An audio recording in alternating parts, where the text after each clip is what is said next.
A gente volta então para o terceiro episódio da série Imagens da Palavra e dessa vez nós vamos mergulhar na palavra oral, nas oralidades. E os outros 2 episódios que a gente já gravou aqui com o Edson, Brenda, com o Manu e com o Eduardo G. Prado vão estar disponíveis no link aqui abaixo para vocês poderem degustar à vontade, fora da ordem ou na ordem que preferirem. A gente deixou para exibir esse último episódio sobre a oralidade porque eu acho que vai dar muito pano para manga e eu acho que é onde nasce a literatura barranqueira. Mas deixamos para encerrar com a literatura oral, porque a gente tem também 2 performers aqui com a gente, né? Então a gente vai ter declamação, vai ter história, vai ter muita coisa divertida. E aí eu preciso apresentar as minhas convidadas. Elas estão aqui hoje para me ajudar a responder uma pergunta. Existe literatura barranqueira? Será que existe? Esse podcast é para tentar responder isso. É uma série de 3 entrevistas e talvez a gente saia daqui com mais perguntas do que respostas. E se a gente chegar à conclusão de que existe uma literatura barranqueira, vocês me ajudem a responder que diabo é isso de literatura barranqueira.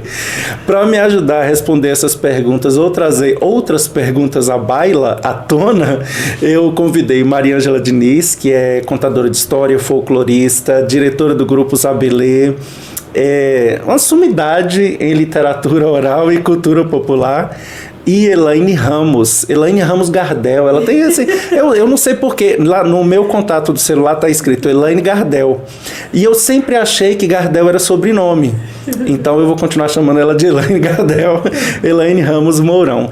E aí eu deixo aberto para vocês mesmos se apresentarem e dizer qual é a relação de vocês com a literatura oral. Mariângela Diniz. Eu sou barranqueira, né? Daqui de Pirapora mesmo.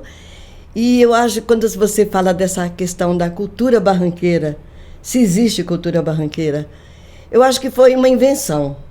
Criaram esse nome, cultura barranqueira. Porque a cultura ribeirinha, para mim seria a cultura ribeirinha, né? Quem nasce na beira do rio. Seria uma cultura diferenciada nas cantigas, no modo de viver, nos saberes e fazeres do povo que vive do rio, né?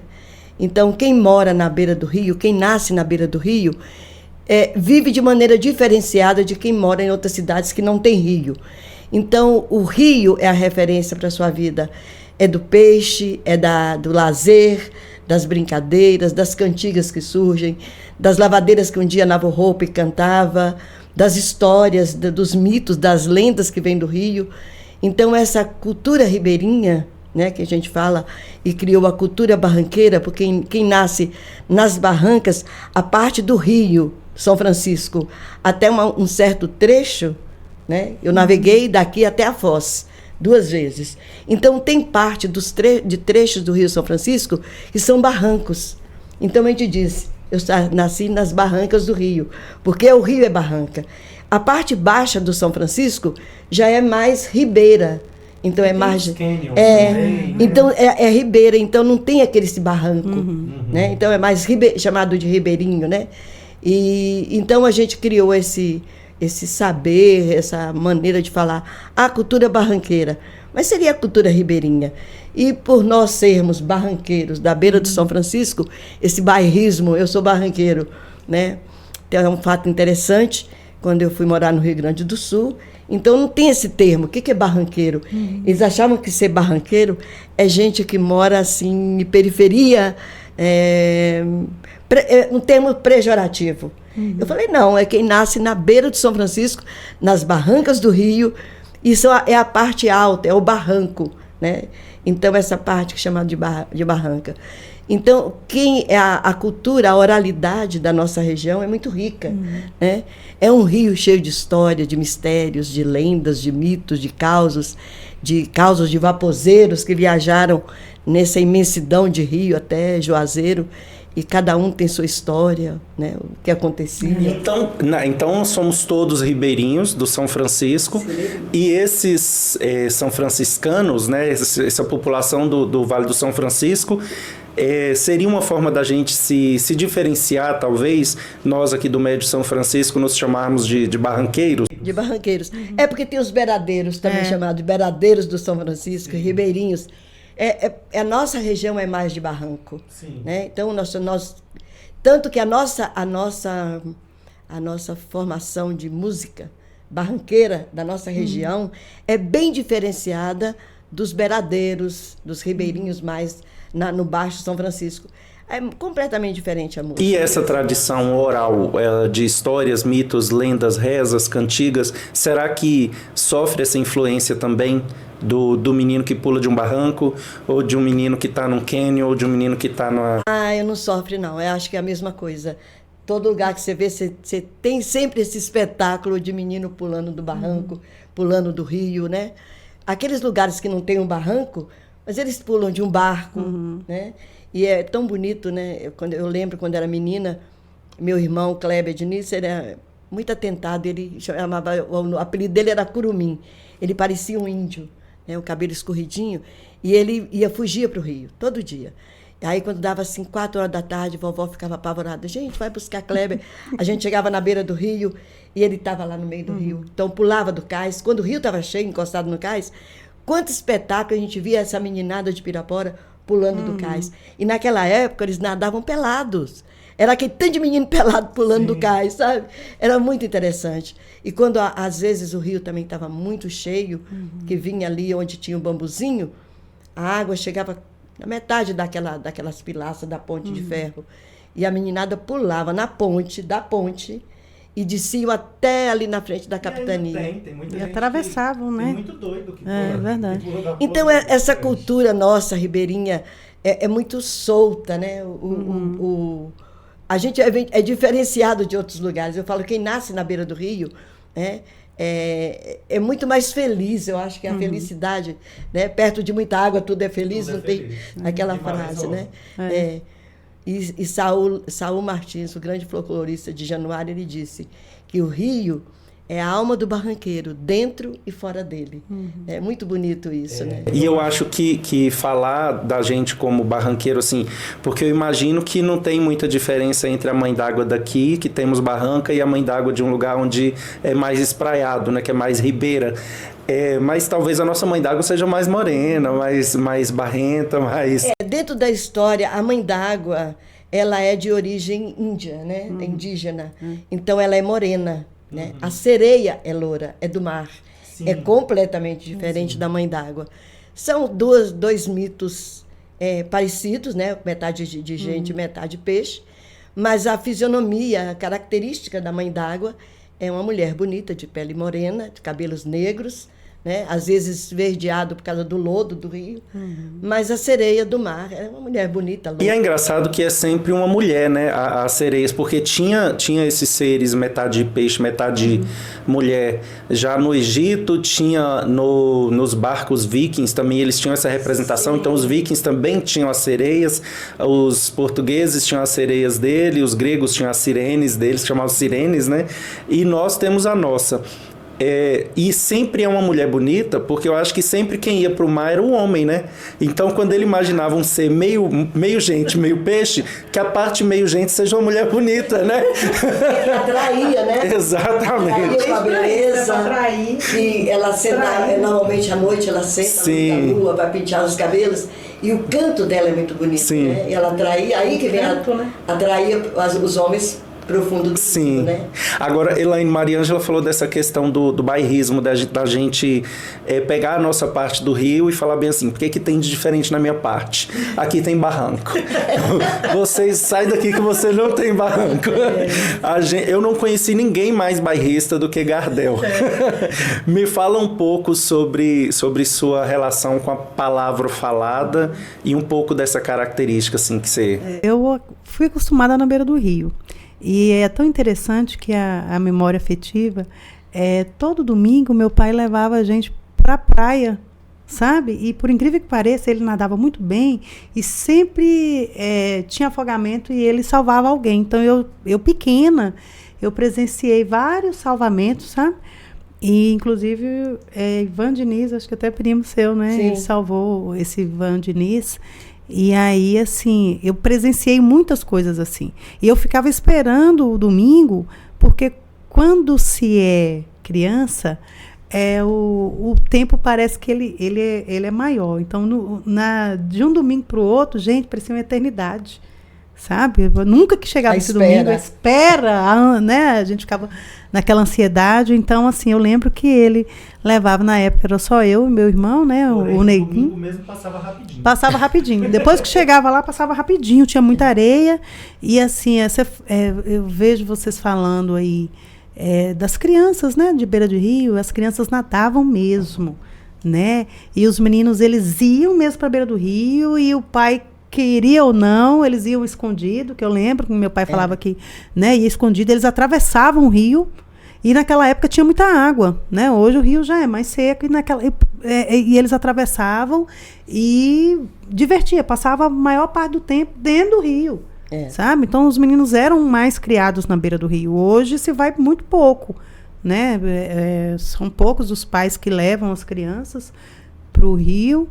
Ainda tem, né? Mas assim, igual antigamente, eu acho que não. Então, eu cresci na beira do rio. E meu pai, com essa relação com o rio, sabe? Como diz Maria Ângela, essa relação das barrancas. Meu pai já tocava o violãozinho, então ele gostava também, sabe? De compor e fazer as coisas mais ligadas no rio. O rio, ele é fonte de muita coisa. Ele era fonte de alimentação, fonte de inspiração, sabe? E por aí vai. E você acha que, assim como seu pai se inspirava no rio para fazer as músicas dele, os versos dele, outras pessoas que estavam ali tendo outras vivências, talvez tinham outras inspirações? Por exemplo, um pescador que às vezes estava com medo daquele dia específico, e eu sonhei aqui, tive um mau presságio de andar de barco hoje, deixa eu fazer uma reza aqui, deixa eu tirar uma reza, deixa eu levar uma cachaça pro caboclo, Você acha que todo mundo tem essas inspirações? Eu acho que a maioria, sabe? O rio, eu acredito que ele tem um poder muito grande, sabe? E aí, de encantamento também. E aí, essas pessoas, os pescadores, eu acredito que, principalmente para se pescar à noite, gente, eu acho uma coisa absurda, sabe? Assim, a pessoa entrar ali... É uma coragem. E uma coragem absurda, sabe? Então, não, eu acredito que ali o pescador, ele não entra sozinho. Quando ele entra no rio, 1h da madrugada, sabe? Quando ele vai de madrugada, ele nunca vai só, sabe? Eu acho que a fé, você sai de casa com a fé e aí alguém te acompanha, né? Deus está ali presente, mas tem também ali, né, as crenças, que eu acho que é muito importante e a gente precisa disso para um monte de coisa. A gente precisa acreditar, a gente precisa dessa fé para um monte de coisa, senão a gente desaba. E o rio também, ele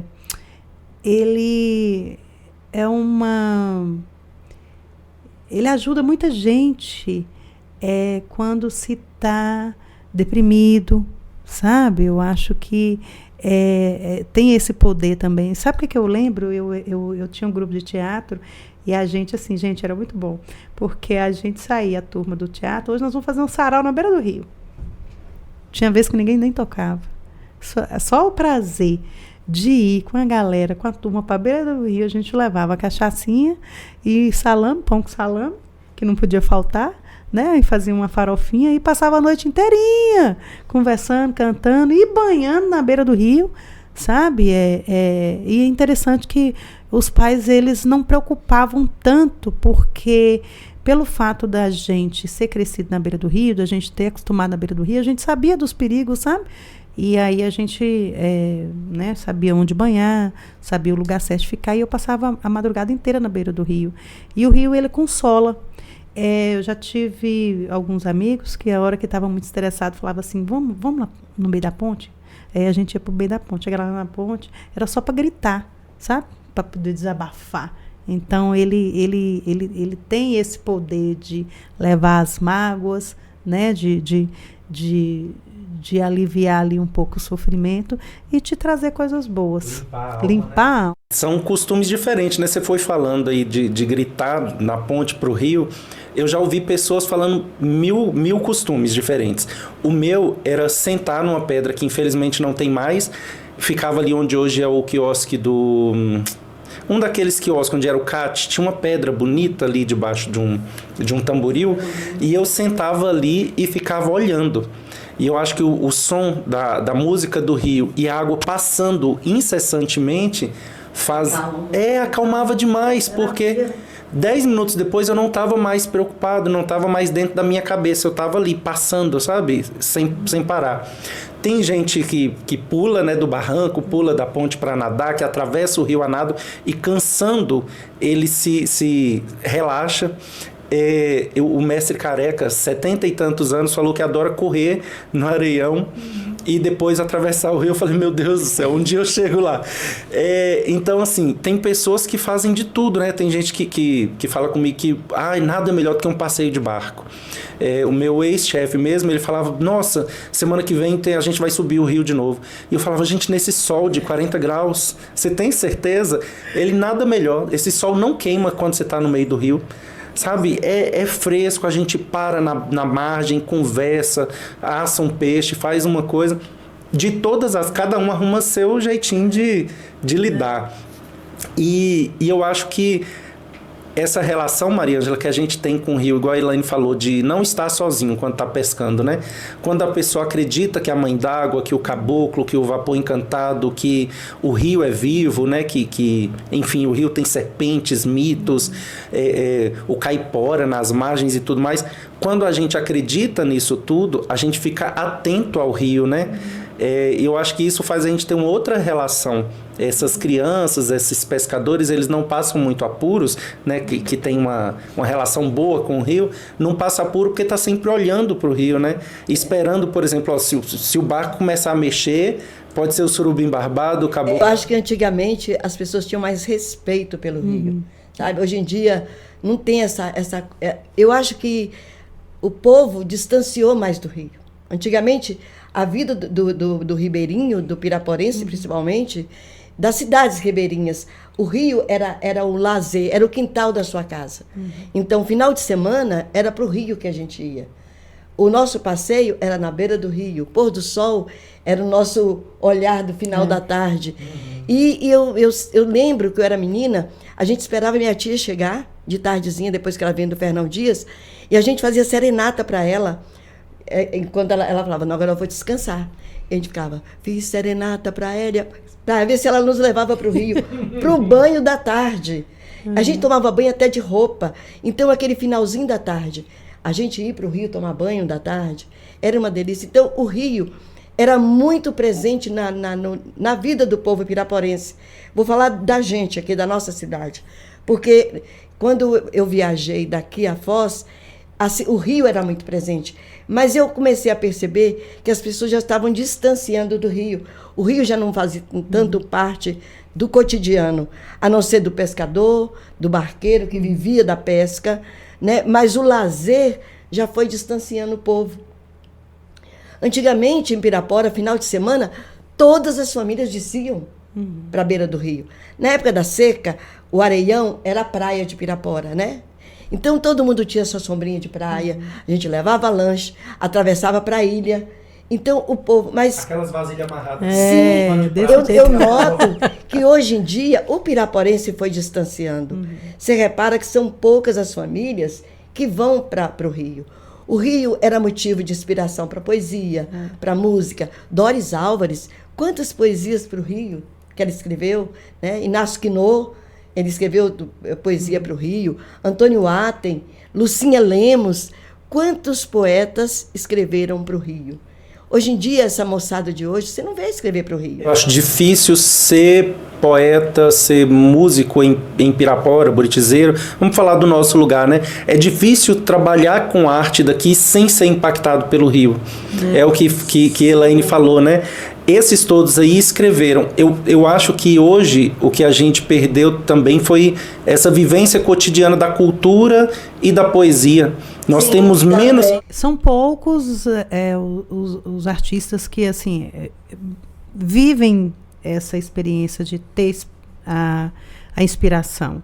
Eu conheço um, que é o Inácio Loyola, que a maioria das criações dele, ele busca justamente isso. Quando ele quer né, buscar inspiração, ele vai para um lugar, ele vai para a beira do rio, sabe? Às vezes ele nasce, está viajando, ele está buscando justamente isso, sabe? Ele faz muito disso. Eu acho que tem muitos músicos que ainda inspiram no Rio, né?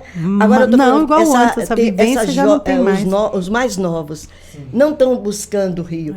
E o que eu vejo também é que antigamente o lazer da gente era amanhecer de manhã, domingo, e ir para o Rio. Hoje em dia você quase não vê isso. E era o dia inteiro, né? Passava o dia inteirinho. Hoje em dia, né, você quase não vê as pessoas. Talvez não seja só o rio, mas também os seus afluentes, né, os córregos, porque eu lembro que a gente enchia, não é caçamba que chama, como é que chama? Do caminhão, quando tem a carroceria. A carroceria aberta dos caminhão. Para ir para os córregos. E a gente ia chacoalhando ali para ir para o Formoso. Exato. Então, assim, a gente conhecia o rio, mas conhecia também seus afluentes, né, porque a gente fala do rio. Formoso. Quando a gente fala do Barranqueiro, a gente não pode esquecer que tem uma bacia, né, que alimenta o rio, tem os buritizais, as veredas onde nasce, né, esses olhos d'água. Agora, Mariângela falou de Pirapora, que ela percebeu naquela época já essa relação especial. Pirapora é especial porque aqui a gente tem praia, pertinho. Meu irmão tá morando em Januária e ele disse que você chega na orla, para você chegar à praia é muito distante, é quilômetros. É muito distante. E aqui a gente tem esse privilégio de... Na porta da casa, eu falo que na porta da casa. Exato, é só descer o cais e você tá na Areião. E a gente tem isso, a gente tem o rio navegável, né? Tem o trecho navegável e temos a cachoeira, né? Piraporé, né? O peixe salta aqui. Então acho que em outro, não sei, você vai saber melhor do que eu, se tem outro lugar onde tem, por exemplo, essa ribada de peixe saltando, porque a gente sabe que na Piracema saltando igual salta aqui. Só Pirapora, né? Então, quer dizer, já vamos puxar, é algo que só a gente tem. Quantas poesias? Sardinha não, piaba. Vamos puxar a piaba para nossa lata. Quantas poesias, né? Fernando Rubingi tinha uma poesia dele, ele tem uma poesia que ele fala: piabinha tonta tonta, pinicou o pé da lavadeira que soltou um baita palavrão, né? Então, nesse final da poesia dele, ele fala: piabinha tonta tonta, pinicou o pé da lavadeira que soltou um baita palavrão. Tem muita poesia interessante. As cantigas, né? Tem uma cantiga bonita que Dona Roberta era lavadeira lá de casa, da casa da minha avó. Ela morava em Buritizeiro. Ela atravessava a ponte trazendo a roupa que ela lavava. A gente ficava impressionado, uma mulher tão magrinha, tão franzina, e ela vinha com aquela trouxa de roupa, né, dobradinha, tudo passada. E ela, interessante, ela chegava na casa da minha avó, e ela gostava muito de cantar para mim, porque eu sempre gostei da cultura popular.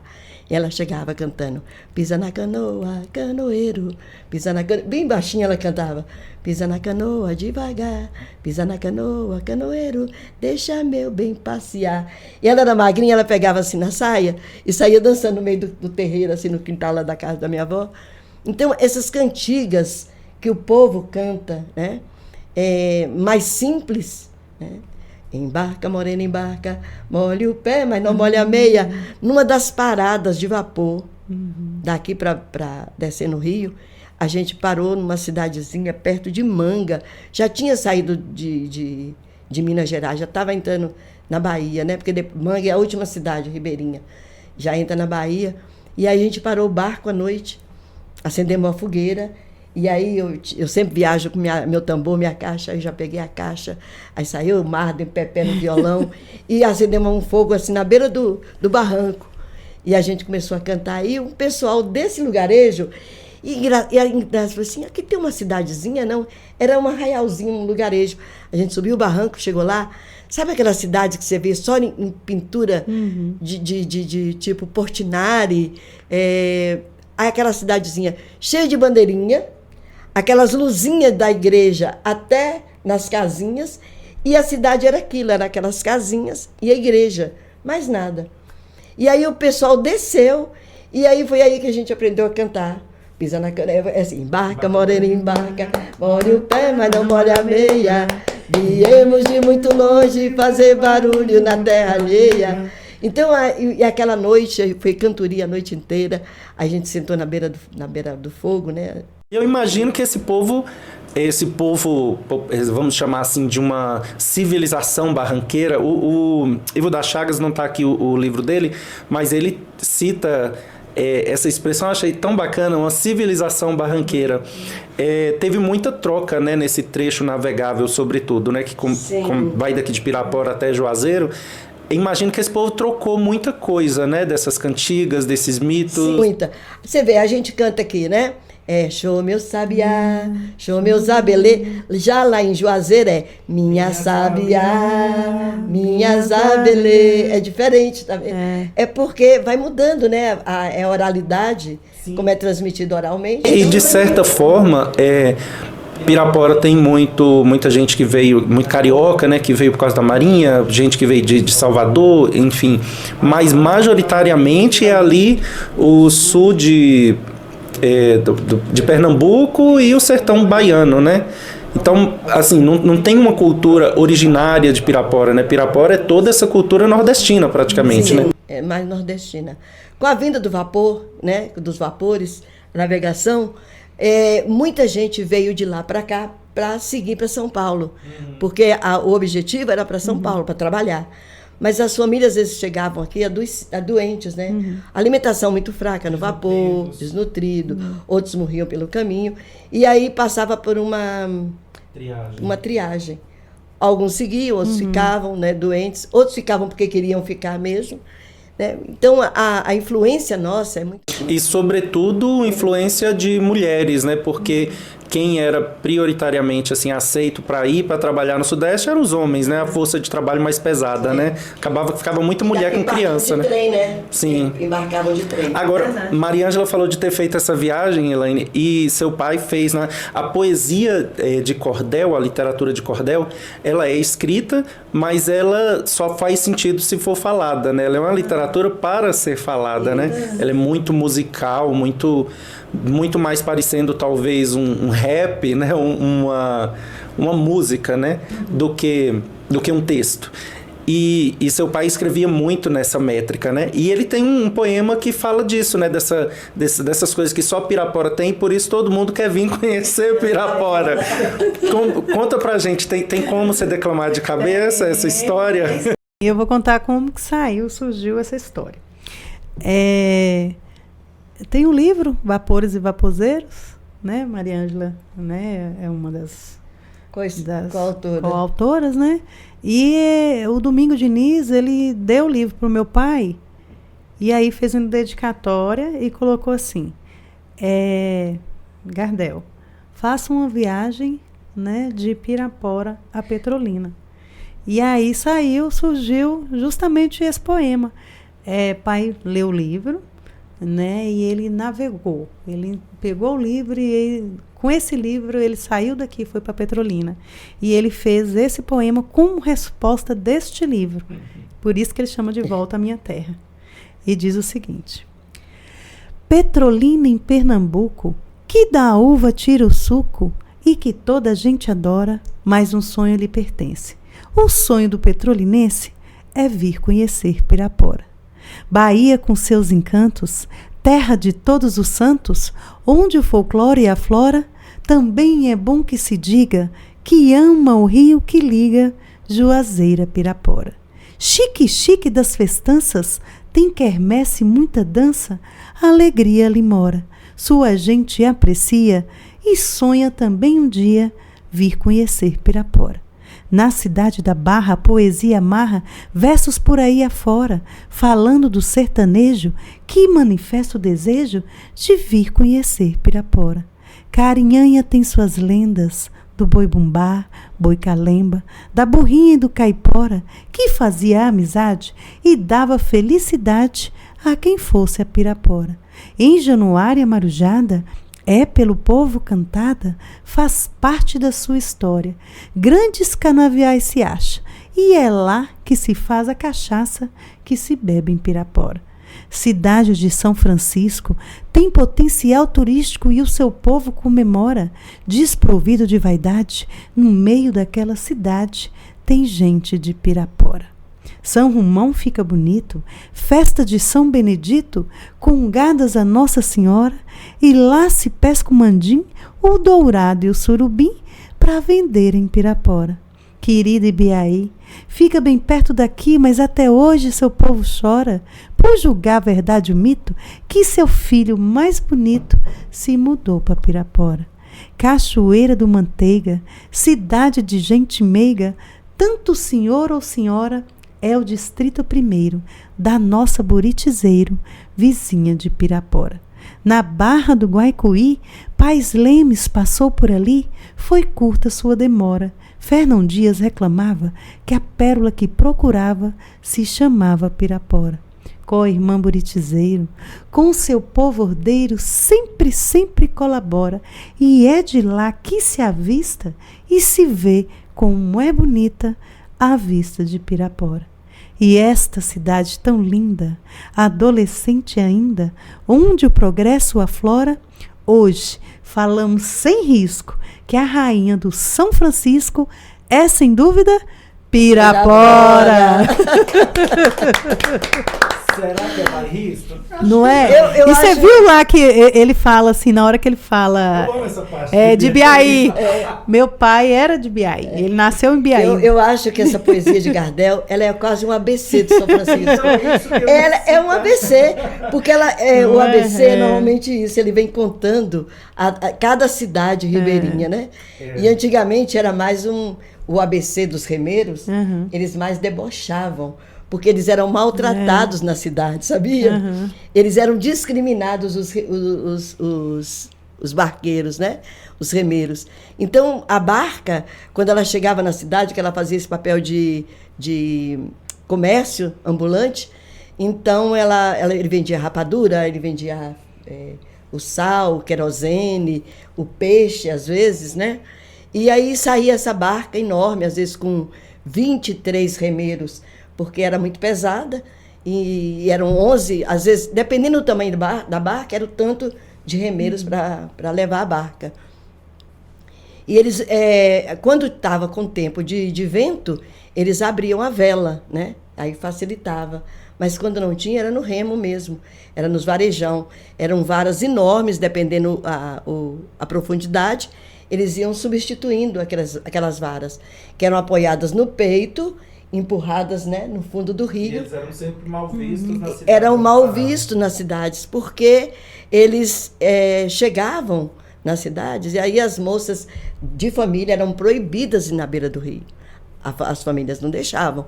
Porque os remeiros, eles não usavam também, no decorrer do trabalho, eles usavam pano de saco amarrado, porque facilitava para, quando a barca encalhava, de descer, de mergulhar, para ajudar a desencalhar, né?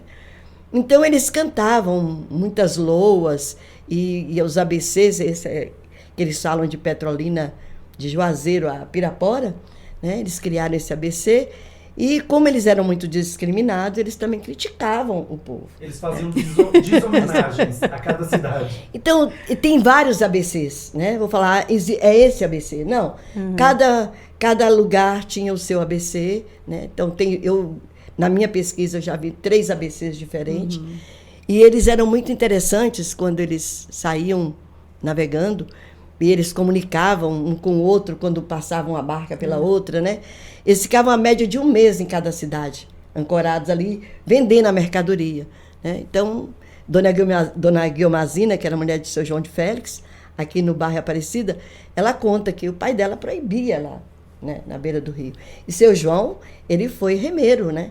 Seu Elísio, seu Borginho também foi remeiro. Então, ele sabia do que ele estava falando. Sabia. O remeiro Então, se fosse o caminhoneiro. Né? Eles tinham a cicatriz no peito, Calo. né? Por causa do varejão que apoiavam para empurrar. E aí, à noite, eles paravam, né? Esquentavam aqueles tocinhos na hora de jantar, e com aquele tocinho bem quente, eles cauterizavam a ferida. Mas às vezes não adiantava, porque no outro dia tinha que remar de novo. E era interessante, ele conta que quando uma barca passava por outra, né, eles gritavam, falavam palavrão e cantavam.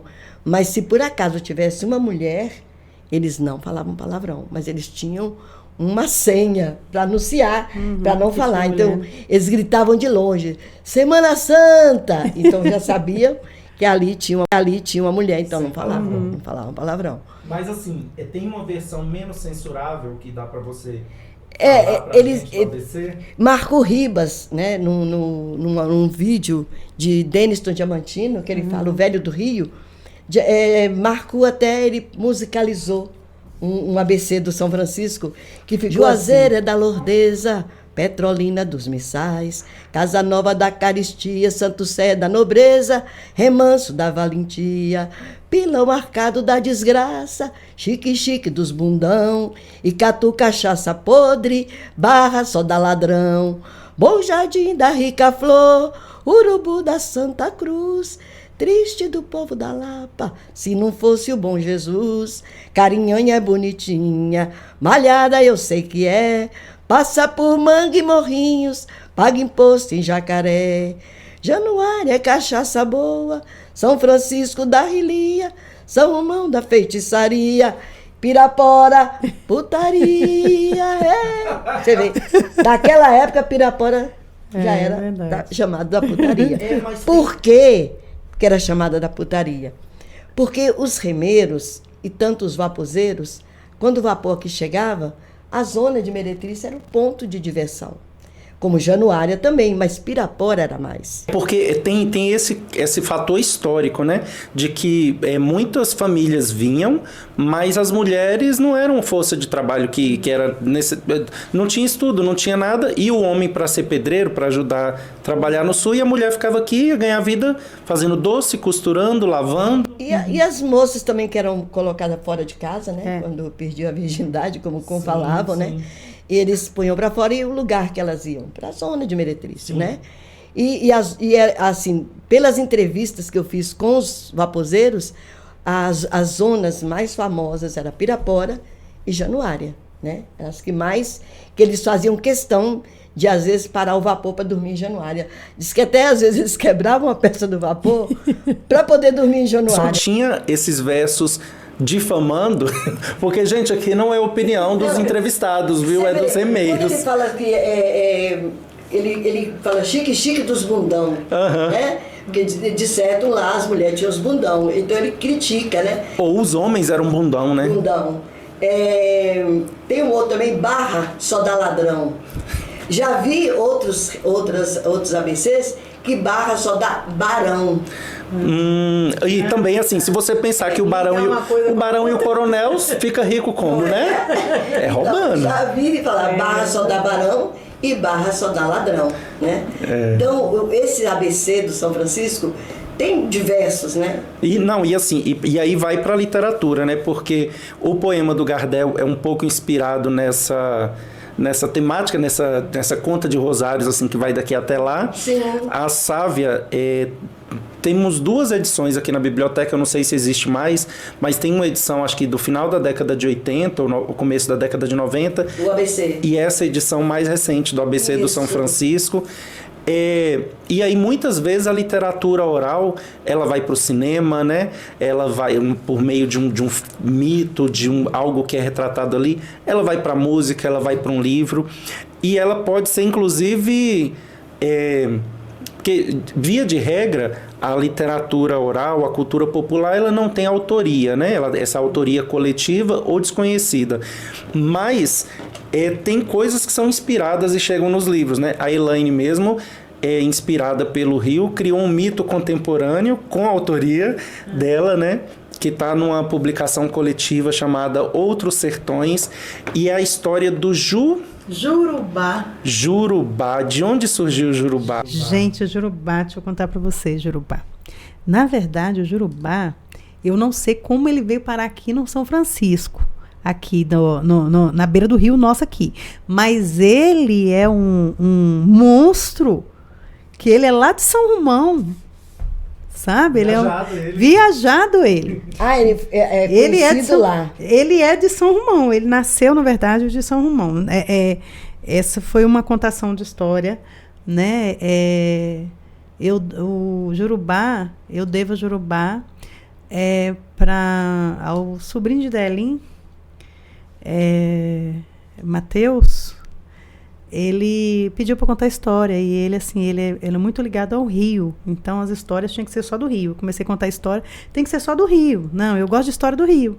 E aí surgiu o Jurubá, né? Surgiu para essa criança. E aí, o Jurubá é o seguinte, ele é um monstro que hoje, ele mora ali perto do bairro Aparecida. Aquelas bandas de lá depois do Vapor. E o Jurubá, ele já foi visto por algumas crianças.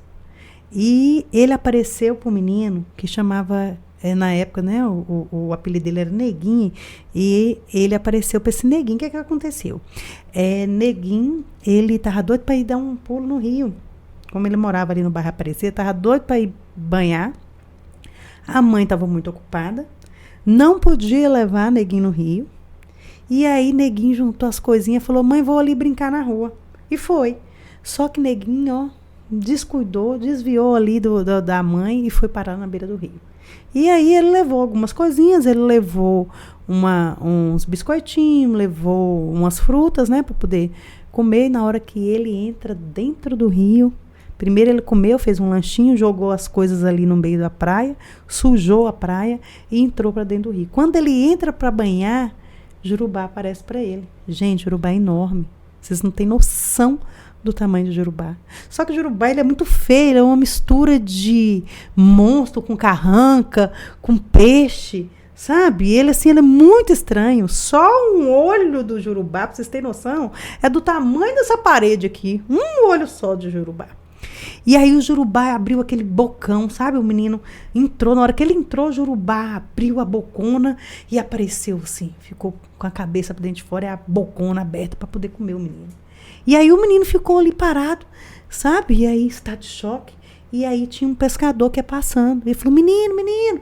Aí o menino assustado ainda falou assim, olha, esse bicho aí, ele é Jurubá, ele é protetor aqui do rio. Você deve ter feito alguma coisa errada. Primeiro, eu tô olhando aí, ó, você veio, lanchou, jogou algumas coisinhas aí, nossa, e ele ia aparecer para você mesmo, porque ele não gosta que suje o rio, que polui, né, o rio, que suje as coisas aqui. Aí o menino, não, tá, aí o menino levantou, saiu de dentro da água. Na hora que ele saiu de dentro da água, o Jurubá entrou um pouquinho para dentro. E o menino assustado, olhava pro bicho, olhava para as coisas, catou as coisas todinha, e o bicho lá ainda com o olho pro lado de fora, olhando para ele. Aí eu falei, o bicho não vai embora não? Eu falei assim, não, menino, deixa eu te perguntar um negócio. Sua mãe sabe que você tá aqui? Ele falou, não, minha mãe não sabe não. É isso. Jurubá, ele aparece também para esses meninos que vêm escondidos da mãe pro rio. Você não pode fazer um negócio desse mais nunca. E mentiu, né? Mentiu. Jurubá fica muito bravo. Ele, eu vou agora contar pra minha mãe. Tô indo agora, juntou as coisinhas e subiu. Foi aí que o Jurubá foi e sumiu. Então, assim, o Jurubá, ele aparece ainda para esses meninos desobedientes, sabe? Que vai aí pra beira do rio, que é um perigo, não pode ir pra beira do rio. E joga lixo na joga lixo na beira do rio. E aí, ele tá lá, sabe? E assim como o Jurubá, tem uma dezena de mitos, né, que é engraçado que essa criação, como é uma criação contemporânea sua, eu achei isso o máximo, porque não significa que a gente precisa ficar preso no que já tem, né? A gente pode recontar isso e essas histórias. Eu lembro de Maria Ângela explicando, né, o que é tradição. Tradição não é o que se mantém igual para sempre, porque a vida cotidiana muda, né? A gente passou do pilão para o liquidificador, então às vezes você não vai ter mais naquela história, daqui a pouco vai aparecer um liquidificador ao invés de um pilão. E tá tudo bem, porque o importante é que a tradição vai mudando para se perpetuar, né, para ir se adequando. Hoje aconteceu um fato interessante. Eu estava lá na beira do rio, ali perto da antiga Franave, esperando para gravar lá para o Baticundu. E aí Inácio chegou, a gente conversando. Falei, pois falando sobre J. Santos, que é ele faz filmagem aí na beira do rio, também faz uns vídeos bonitos, ele é cinegrafista. E aí eu falei, pois eu estava preparando a exposição aqui no Tamboril sobre os mitos, lendas e causos do rio. E interessante que ele me mandou uma história que eu não conhecia, que é a serpente do Miradouro, né? E o Rio São Francisco, ele é povoado de histórias, principalmente de história de serpente. Como tem história de serpente, né? assim, igual você falou aí, Jurubá. o jurubá, né? Uma mistura de carranca com serpente. E ele falou assim, qual a história que ele te mandou? Eu falei, a serpente do Miradouro.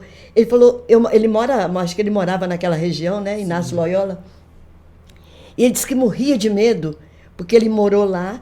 E ele ia lá na Ilha do Miradouro, a igrejinha, ele disse que a igreja, aquelas igrejinhas pequenininha, que tem um porão embaixo, aí para você subir.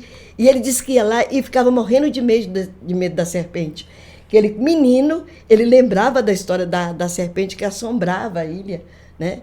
E eu falei, pois é, o J. Santos mandou essa história para mim. Não, e você imagina, assim... A criança... Não, e o que a Elaine falou, um pescador de madrugada, deveria ter muito mais sucuri antigamente, né? Uma sucuri nessas locas depois de comer um bicho grande, serpenteando do lado de uma... Aquilo ali só podia ser um monstro. Fantasia, né? Só podia ser um monstro. A gente tem aqui, falando dessas coisas que vão para livro, Maria Ângela, tem um livro recém-lançado pelas Zaquia, de Três Marias, que ela mandou pra gente, que é O Menino e o Minhocão, Guardião do São Francisco. E aqui o Minhocão, eu não sabia que tinha o Minhocão pra cima, né, pra Três Marias. Eu não cheguei a conversar com a Zaquia pessoalmente. Mas o Minhocão, ele é da nascente à foz. Então aí tá. Porque dizem que o rabo do minhocão, a ponta, tá na nascente. E a cabeça tá na foz, lá perto daquela... Do farol. Da ilha, do farol, da ilha da Praia do Cabeço, né? Uhum. Ali na foz do Rio São Francisco com o mar.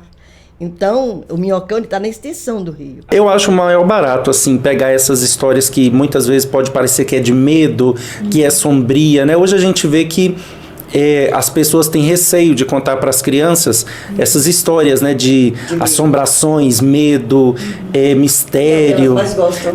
É o que mais povoa o imaginário da gente, né? Porque só o real não basta. O real já é o do dia a dia. E uma coisa também que eu acho, que na época do folclore, as escolas se preocupam de ver as histórias e os mitos sempre os mesmos, né? É Mãe d'Água, é Saci Pererê, Boitatá, Curupira.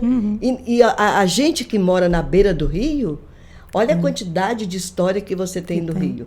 E aí não é aproveitado, né?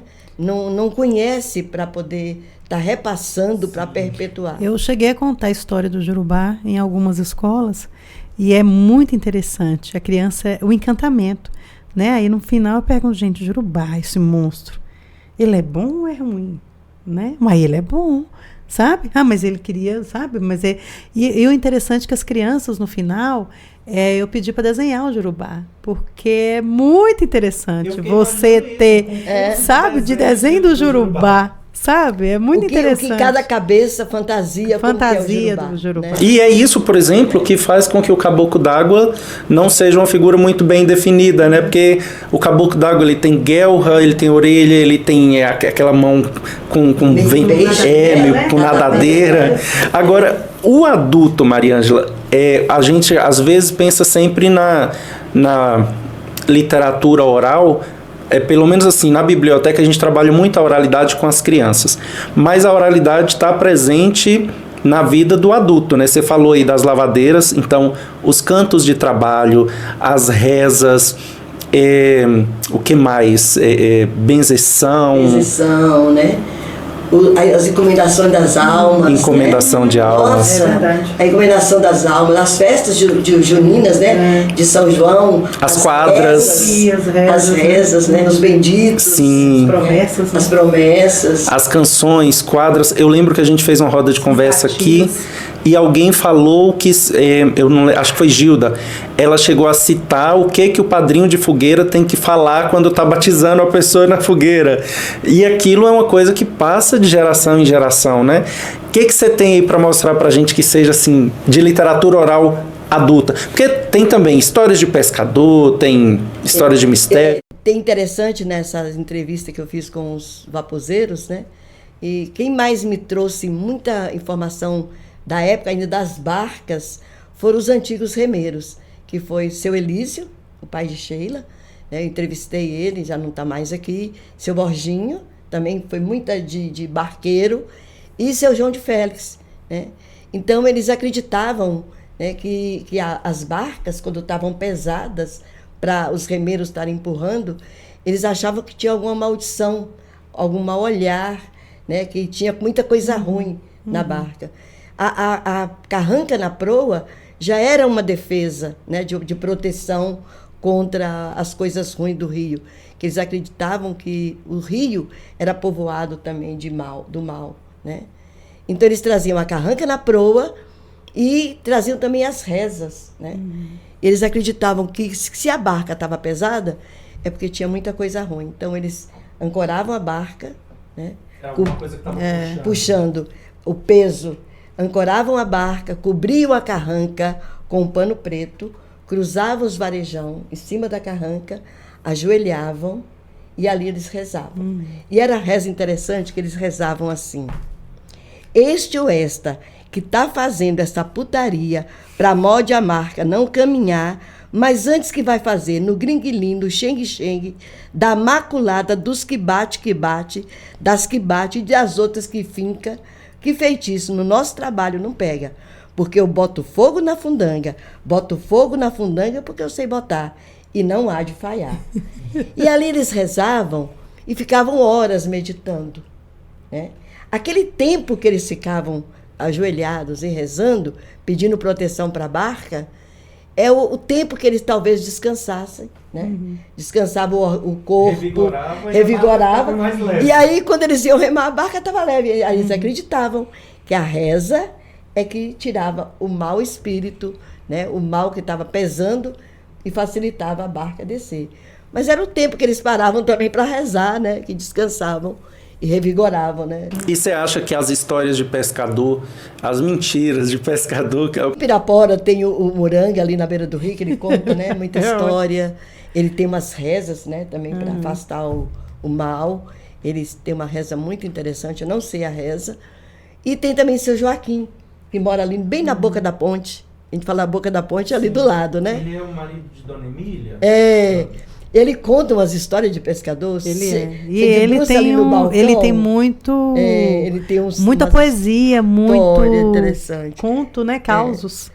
Se é verdade, eu não sei. Mas Moranga fala que ele via o caboclo d'água, que ele vê o caboclo d'água, que está aí no Rio, né? Que é um nadador. E diz que o caboclo d'água é um exímio nadador, né? Ele é anfíbio. Porque ele está ao mesmo tempo aqui e está lá. Então, dizem até que ele atravessa o Rio São Francisco com 7 braçadas, né? Então, tem muitas histórias de caboclo d'água, de mãe d'água, de serpente de asa, né? Da serpente lá entre Juazeiro e Petrolina, na Ilha do Fogo, que dizem que ela estava presa por 3 fios de cabelo de Nossa Senhora. Como houve a inundação da região do São Francisco com a barragem de Sobradinho, eles acreditam que 2 fios foram arrebentados.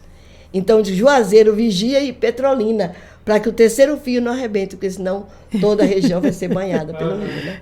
Eles acreditam nisso, que a serpente está presa hoje por 1 fio de cabelo de Nossa Senhora. E eu acho que essas são a base da... A gente está falando aqui de literatura, mas na verdade a base da cultura barranqueira que a gente começou falando lá no começo, como um todo, está aí, né, na oralidade, nesses costumes. Tudo isso aparece desde... é por causa do peixe, é por causa do barco, é por causa do rio, é sempre por aí, né? Tudo isso aparece nessas histórias, né? É o medo do afogamento, é para proteger do afogamento, é para proteger o peixe que pescou, é para pescar um peixe bom. Eu vou fazer aqui uma reza para parecer um peixe bom. Tem também a questão do folclore, das danças, né? Das cantigas, que ainda preservam nessas cidades ribeirinhas, né? São Francisco, Januária, tem o Rei dos Temerosos, né? Que são vestidos de marinheiro, né? Que eles dançam com uns paus na mão, que é chamado também Rei dos Cacetes, né? Eles dançam batendo aquela coreografia muito bonita. E tem também as ciganas, também tem o boi de Januária, que é muito interessante. São Romão também tem bois, Januária. São Francisco tem o boi. E é tudo barranqueiro, né?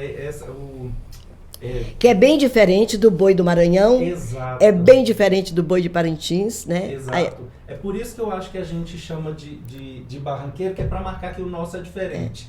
Até a história em si é a mesma, né?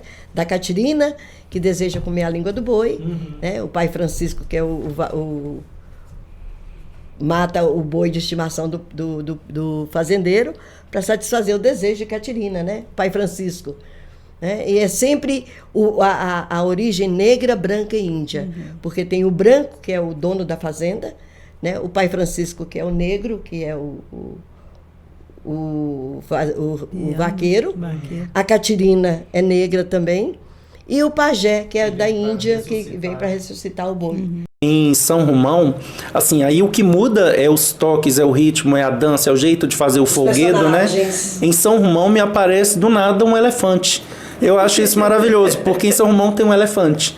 E aí a gente percebe também que tem essa coisa da imaginação, mas tem também, como a gente citou aqui os cantos de trabalho, né? Tem a coisa ligada à terra, porque a gente fala muito do rio, mas tem a vida do vazanteiro, a vida do boiador, né, do vaqueiro. Eu lembro que aqui nas cantigas do Grupo Santa Cruz, o seu Carlos falou com a gente que sempre aparece alguma coisa ligada à lida do trabalho ali, né? O engenho é novo, deixa moer, toca a cana nele.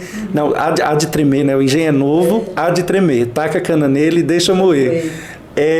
Essas quadrinhas, né, que eles fazem sempre tem a ver com o jacaré, com o carneiro, com o engenho.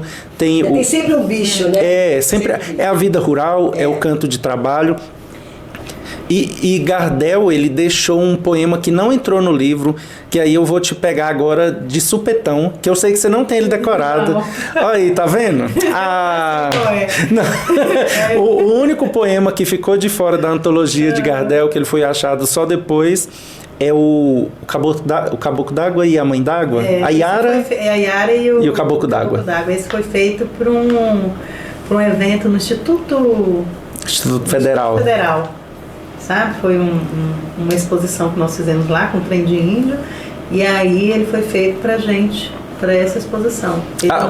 O Gardel, ele tinha esse costume, né, Maria Ângela, de usar as palavras e essa literatura que é oralidade, né, porque é para ser dita, e de preferência ele fazia para ser dita por Elaine.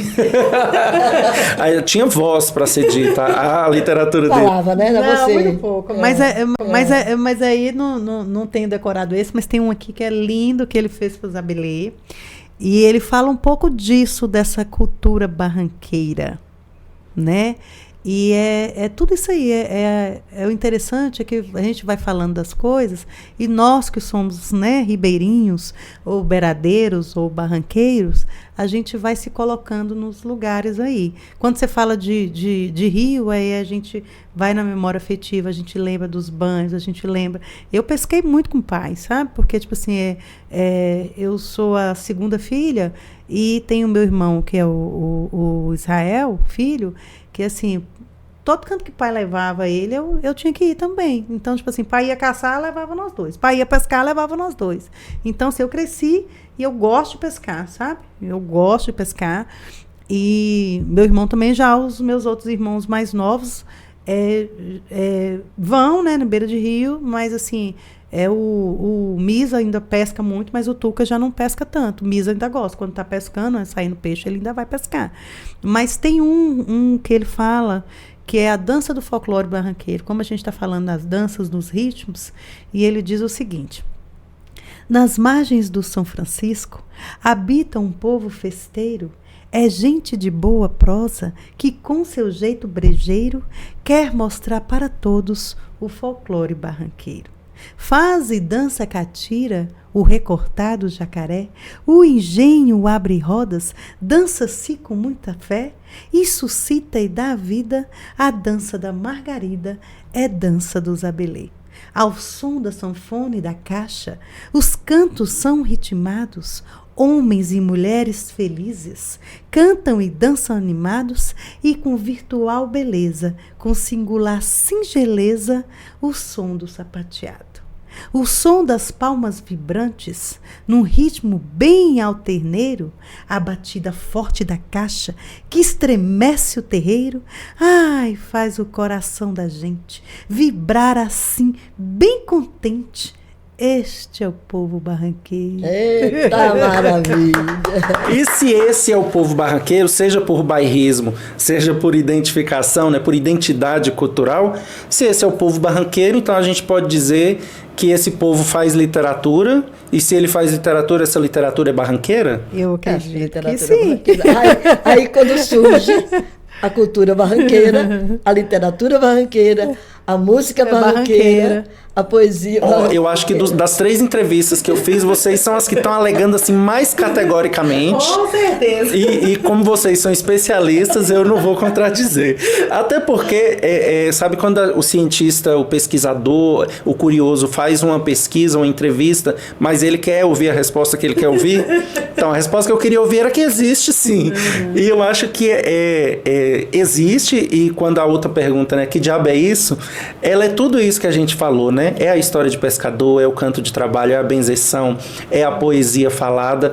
A gente não citou nominalmente aqui, mas para quem tiver curiosidade de conhecer, nós temos na biblioteca esses livros que a gente tem aqui, né, o ABC do São Francisco, Vida em Versos de Gardel. Agora nós acabamos de ganhar Outros Sertões, né, que é uma coletânea aqui, que tem a nossa literatura barranqueira, O Menino e o Miocão, da Zaquia. Temos aqui Memória Viva, Histórias e Lendas do Folclore de Guaicuí. Esse você conhecia, Maria Angela? Não. Esse eu achei um primor, a arte de capa. É da Vera Lúcia, de Januário. É um livro de 1986. Eu não sei se a Vera ainda é viva. As Barrancas do São Francisco. A arte é maravilhosa, né? Muito. E tem muita coisa da história. O seu livro do... Então, eu também ousei escrever um sobre histórias de pescador, Isso. onde o avô leva a neta para pescar, né? Ela fica curiosa para saber, nossa, você traz tanto peixe bom, e aí ela fala, de presente de aniversário, eu quero ir numa pescaria com você. E aí ela vai e fica curiosa de saber que eles passaram a tarde toda conversando, e aí ele fala, pronto, a pescaria acabou. Ela, mas e o peixe? Aí ele passa numa peixaria e compra. Fala, ninguém precisa saber que a gente não pescou, porque a gente veio pro Rio, foi para pescar história. Né? Então, assim, o avô dela não é um pescador, ele é um pescador de histórias, né? E o outro, enquanto o rio corria, né? Que o menino fica curioso para saber, vó, mas essas lendas, tudo que você conta, existe mesmo? Ela fala, claro que existe, coisa e tal. Todo mundo que vive na beira do rio sabe, os pescadores que saem de madrugada, e aí o diabo do menino faz o que você falou, né? Que é sair escondido. E aí ele passa a madrugada lá e não vê os mitos acontecendo, porque ele quer muito provar, né, se existe. E eu acho que é por isso que ele não vê, você tem que vivenciar. Mas ele vê muitas outras coisas, né? Canto de sapo, ele vê uma sinfonia da natureza noturna. Então, assim, muita coisa já está nos livros, né? Mas muita coisa está nesse imaginário. E eu acho que, à medida que a gente vai ouvindo uma Dona Maria do Batuque, um Seu Carlos, à medida que a gente vai ouvindo... você falou do marido da Dona Milu, como é o nome dele? Que mora na beira da ponte? Ah, sim, seu Joaquim. Seu Joaquim, ou o do Porto. O Muranga. A gente tem que ouvir vocês duas, Madalena também contando histórias, né? Ela vem de São Francisco e traz umas histórias diferentes. A gente tem que sentar para ouvir essas histórias, essas coisas, esses cantos de lavadeira, porque é isso que vai inspirar uma literatura que seja nossa, né? E o interessante que eu acho, por exemplo, tem a história, tem o mito, e tem a cantiga, por exemplo. Marco pegou a história do menino que nasceu metade peixe, metade menino, e fez uma cantiga. Quer dizer, tem a história, né? A história não, a lenda, né? Do menino que nasceu metade peixe, metade criança. E diz que isso aconteceu em São Romão, né? E Marco pegou essa história e transformou numa música. Né? Aí ele fez uma cantoria muito interessante. Não sei se vocês conhecem.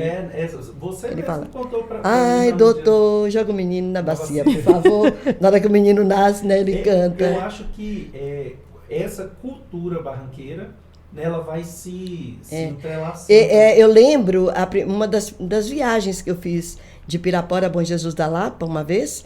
Isso era adolescente. Eu não conhecia a história do Vapor Encantado ainda, né? Porque em Pirapora a gente não conhecia essa história. Eu já conheci naquele trecho de Januária, para lá é que tem essa história. Então, eu vindo de Bom Jesus da Lapa, no vapor, entrou um conjunto e cantou a música do Vapor Encantado. Eu fiquei encantada com a história do Vapor Encantado, né? E aí falava no Benjamin, no Venceslau, né? Eu acho que a história liga para o artista, pega a história e transforma numa música. Sim. É muito interessante. O que a gente falou aqui, que essas coisas todas surgiram da vivência, né? Do pescador que está ali, sente que está uma coisa errada e faz essa reza, né? Enfim, tudo isso surge da vivência dos remeiros que está passando ali, ele se sente humilhado e fala, eu vou chamar essa cidade da terra dos bundão. Só que hoje, ainda que a gente não tenha as mesmas vivências, a gente pode se inspirar e levar para outras linguagens, né? Sim. Você falou do músico, né, que se inspira e faz música naquilo. O Caio, falar aqui também logo o nome da nossa equipe técnica, né, responsável pelas imagens e som, e Janeile e Caio estão produzindo também muita coisa no audiovisual, sabe, que tem o rio e suas paisagens como inspiração. E o Caio está produzindo com a equipe de barranqueiros também, o Leonardo Café está fazendo a trilha, o Vinícius, né, que é ilustrador, está fazendo, fez o roteiro e está ajudando na ilustração, o Henrique, uma equipe muito bacana que vai fazer uma animação infantil do Surubim Barbado. Então, assim, o caos do Surubim Barbado, ele é muito engraçado. E aí, necessariamente você não precisa ouvir ele no original, né? Às vezes a criança vai ter contato com ele por meio de uma animação infantil, às vezes é por meio de uma música, de uma contação de história. Então a gente precisa trazer essa literatura oral viva, né? Do jeito que a gente tiver no cotidiano, né? Sim. É assim que vai sobreviver. O que eu acho que não pode é deixar de repassar. Isso. Não deixar de contar. Então conte do seu jeito, né, da maneira que for, sabe? Porque a história ela é muito importante, ela não pode se perder. Muitas coisas já se perdeu por ninguém repassar, sabe? Assim, eu acho que eu cresci com meu pai contando história, e era tão interessante que quando era época de chuva, aí é que tinha história mesmo, porque a gente não podia sair para a rua para brincar, né? Porque estava chovendo, e aí não tinha nada para fazer, então ele sentava a gente e ia contar história. Mesmo que fosse, gente, é interessante, mesmo que fosse a mesma história, todos os dias de chuva, mas a gente queria ouvir. Eu acho que não é só história também, sabe? Eu acho que a oralidade infantil, ela perdeu muito. Tinha tanta quadrinha infantil que as crianças declamavam. Verdade. Tanta cantiga que foi deixada, as cantigas de roda, as brincadeiras cantadas, né? Eu acho que foi deixando de lado essas brincadeiras. Claro, tudo é moderno hoje, uma criança não vai deixar um celular para ir brincar de roda, né? Então, mas antigamente a cantoria era isso, né? As brincadeiras eram assim. Mas é aquilo que a gente falou, por exemplo, se um pai que percebe que o menino está fazendo coisas ali só no celular, e o menino sabe desenhar no celular, né, criar ilustração, aí conta a história eu sempre penso Jubiabá. Jubiabá é do... Jubiabá é outro. Você chegou num ponto interessante aí. Porque a mãe pode falar bem assim, olha, gostou dessa história? Vamos criar aí no celular, então, como que seria esse bicho para você? Minha sobrinha, a Alana, ela tem uma conexão com a história do Jurubá, ela gosta muito. E aí eu contei pro Cauã, meu sobrinho já maiorzinho, e ele já é um menino, né, mais atenado para esse tipo de modernidade, de inteligência artificial. No dia que eu contei, ele falou, tia, senta aí. Falei, vamos criar esse Jurubá aqui, vamos fazer ele na inteligência artificial. Como que a senhora imaginou a boca dele? Cauã, eu imaginei a boca assim. Aí o olho, o olho eu imaginei assim. Aí ele vai montando, sabe? E sai aquele tanto de bicho. Falei assim, agora tá aqui, você escolhe. Escolhe um, entendeu? E é interessante, sabe? Porque... eu acho que para não perder, para não morrer... não perder... Eu acho que pode usar essa modernidade para estar sempre atual. Para sempre. As histórias. Porque o novo sempre vem, né? É o que a gente está falando aqui. Mas a gente não pode deixar... Eu antes de Domingos morrer, ele me deu um livro que era de uma... Eu esqueci o nome da mulher. É uma senhora. Ela é do Nordeste. Ela mandou escrever todas as histórias que ela contava para as crianças na época. Isso assim, há mais de 100 anos atrás. Então, quando eu peguei esse livro para ler, são histórias assim, que se eu for contar hoje, né, eu sei que não vai chamar tanta atenção das crianças, mas são histórias antigas, histórias lindas. Agora, de príncipe, de princesa, de assim, coisas dramáticas demais até. Mas são histórias muito interessantes. Quando eu era menina, na casa da minha avó, à noite, a cozinha da casa da minha avó era lá no fundo, né? Onde hoje tem aquele restaurante lá em casa. Então, a cozinha da minha avó era lá no fundo, a casa era lá na frente. Para chegar da casa até lá no quintal, na cozinha, você tinha que atravessar o quintal, né? Tinha um tanque, tinha um pé de abacate, tinha uma mangueira, tinha um pé de laranja, e era meio sombrio. A cozinha ficava lá no fundo, era aberta, aquelas cozinhas igual de fazenda, de roça. Não tinha porta, era aquela cozinha aberta, o fogão a lenha. E aí, à noite, tinha uma luz, meu avô colocou uma lâmpada no meio do quintal. Então, à noite, a gente acendia a luz lá dentro, para ir lá no fundo, para ir na cozinha. Então, à noite, a gente não saía, e tinha uma moça que trabalhava lá, que era cozinheira, ela chamava Tiana. Então, minha avó não deixava a gente sair. Então, à noite, Tiana ia para o fogão a lenha, preparava aquele mexido, de resto que sobrou do almoço, fazia aquele mexidão, e a meninada sentava em volta daquela mesa de madeira bem grande, com 2 bancos, e ali a gente comia, e Tiana ficava em pé, no canto da mesa, contando história. E na hora de voltar, e o medo? As histórias eram mirabolantes. Então, histórias não eram de terror, mas era história onde tinha príncipe e princesa, mas também tinha bruxa, e tinha gigante, que era mau. E na cabeça da gente tudo crescia muito, né? Na hora de ir embora, de dormir, vovó gritava lá de dentro: apaga essa luz e vem dormir. Aí a gente falava: e agora para voltar? Tinha que apagar a luz para voltar. Então, juntava aquela corriola que tem de menino agarrado, que é o gostoso, agarrado um no outro. Da história, né? Para sair da cozinha, para ir lá para dentro. Se não que acreditou. Era muito bacana. Entra para agora e aí todo mundo grudado no outro, atravessava o quintal. Gente, era muito interessante. Sabe o que eu fico pensando, Rafael? Quantas histórias não se perderam, né? Quantas histórias aí ninguém escreveu. O bom da oralidade é que uma história ganha 1 milhão. 1 milhão, é verdade. Eu tô tendo um trabalho, eu conheci, né, o escritor João Sarmento, e aí ele falou: não, eu tenho muito conto, muita coisa, mas eu escrevo lá, põe lá no meu caderninho. E aí, quando eu tive conhecimento de algumas coisas, ele é muito bom, lá de Britizeiro. Quando eu tive conhecimento, eu falei: nossa, não pode deixar isso não. Me dá aí que eu vou escrever para você, eu vou digitar e a gente vai guardar essas coisas, sabe? E eu estou tendo todo esse trabalho, já digitei muitos, né? Eu até estou com alguns lá que eu estou terminando, aí eu digito, ele olha, faz a correção, porque eu falei: Helena, é bom que a hora que precisar, né, a gente já tem aqui. E ele tem muito, gente, ele tem causos assim, sabe? E é tão interessante que ele escreve, ele tem uma prima que ela tem um problema de saúde, e ela não mora aqui, ela mora em Belo Horizonte, e ela gosta muito dos causos dele. Então, ele, para animar essa prima, ele escreve constantemente. Aí eu tô passando a limpo, aí depois que eu passo a limpo, ele manda para ela, sabe? E aí ela fica doida, ela lê e fica: cadê? Tô precisando demais, tô precisando demais. Tá vendo como é que você Quando meu neto nasceu, o Benjamin, desde pequenininho, ele bebezinho, Mana comprou um livro de história, desses de tecido, de pano. Mas não tinha nada escrito, era só figuras. Então, eu mostrava para ele, mas eu tinha que criar o que estava naquela figura. Então, como não tinha nada escrito, cada dia a história mudava. Aí ele falava: vó, conta história. Aí eu contava. Aí cada dia, aí ele falava assim: não é isso. Porque no dia seguinte eu tinha falado outra coisa. Não, mas essa história aqui é diferente. Então, ele foi crescendo ouvindo histórias, né? Toda noite. Aí, quando surgiu essa mania, esse menino ter dinossauro, não foi a febre dos dinossauros? Aí ele falou: vó, conta a história de dinossauro. Eu não sabia a história de dinossauro. Eu falei: meu Deus, eu vou ter que inventar uma história de dinossauro. Aí eu inventei uma história de dinossauro, né? E ele gostava, aí todo dia eu tinha que...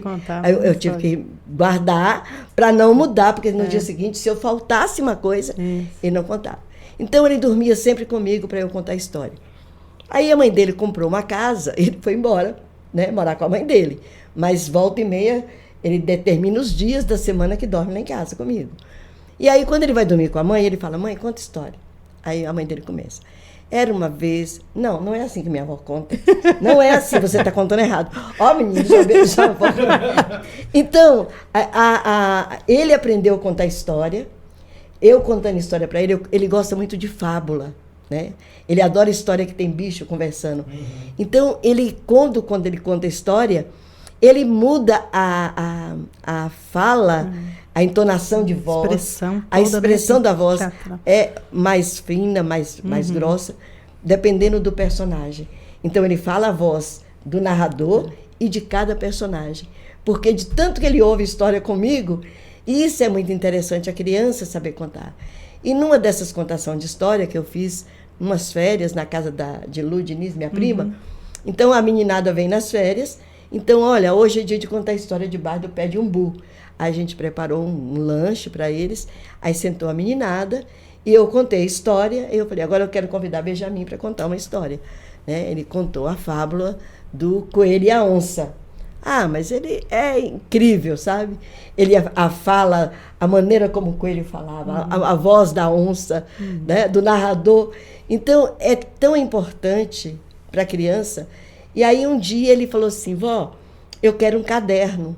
Ou então me ensina a escrever no computador, porque eu quero escrever umas histórias. Ai. E aí, eu abri o computador, ensinei para ele está lá, já tem um monte de histórias escritas.